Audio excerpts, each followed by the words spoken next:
On this hot August night, Tom Krupp parks his car, a leased Lexus, in the driveway of his handsome 2-story home.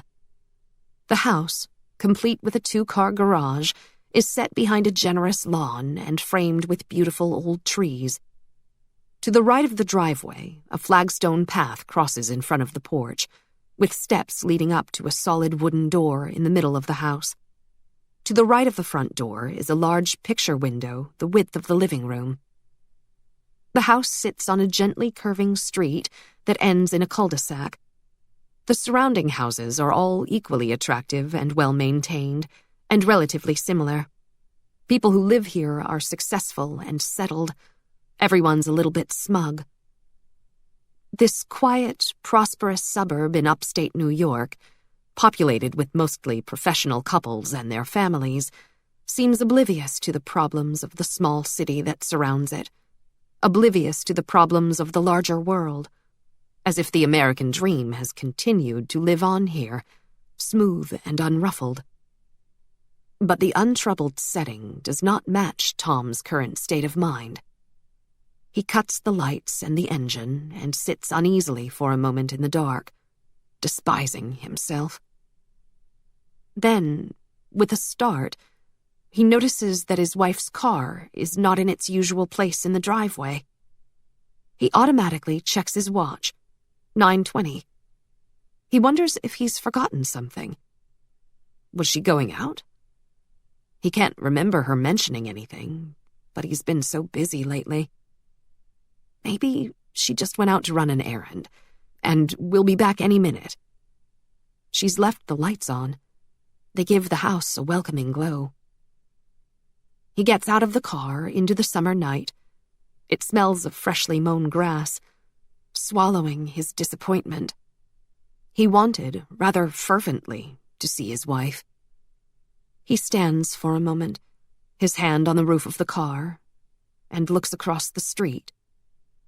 Then he grabs his briefcase and suit jacket from the passenger seat and tiredly closes the car door. He walks along the path, up the front steps, and opens the door. Something is wrong. He holds his breath. Tom stands completely still in the doorway, his hand resting on the knob. At first, he doesn't know what's bothering him. Then he realizes what it is. The door wasn't locked. That in itself isn't unusual. Most nights he comes home and opens the door and walks right in, because most nights Karen's home, waiting for him. But she's gone out with her car and forgotten to lock the door. That's very odd for his wife, who's a stickler about locking the doors. He slowly lets out his breath. Maybe she was in a rush and forgot. His eyes quickly take in the living room, a serene rectangle of pale gray and white. It's perfectly quiet. There's obviously no one home. She left the lights on, so she must not have gone out for long. Maybe she went to get some milk. There will probably be a note for him. He tosses his keys onto the small table by the front door and heads straight for the kitchen at the back of the house. He's starving.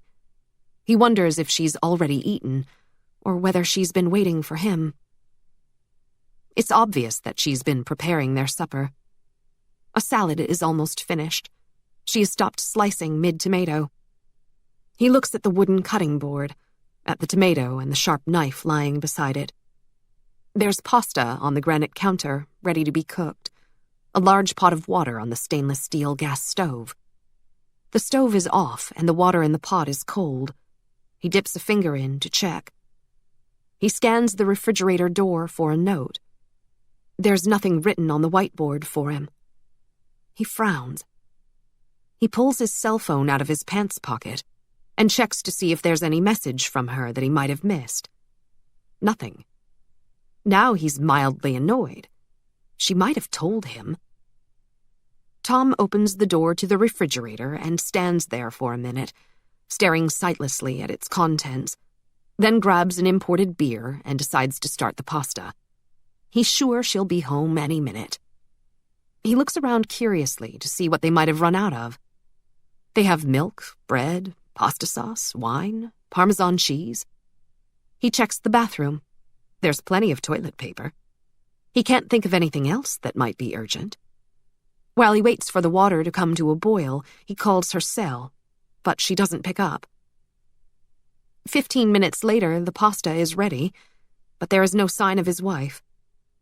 Tom leaves the pasta in the strainer in the sink, turns off the burner under the pot of tomato sauce, and wanders restlessly into the living room, his hunger forgotten. He looks out the large picture window across the lawn to the street beyond. Where the hell is she? He's starting to get anxious now. He calls her cell again and hears a faint vibration coming from behind him.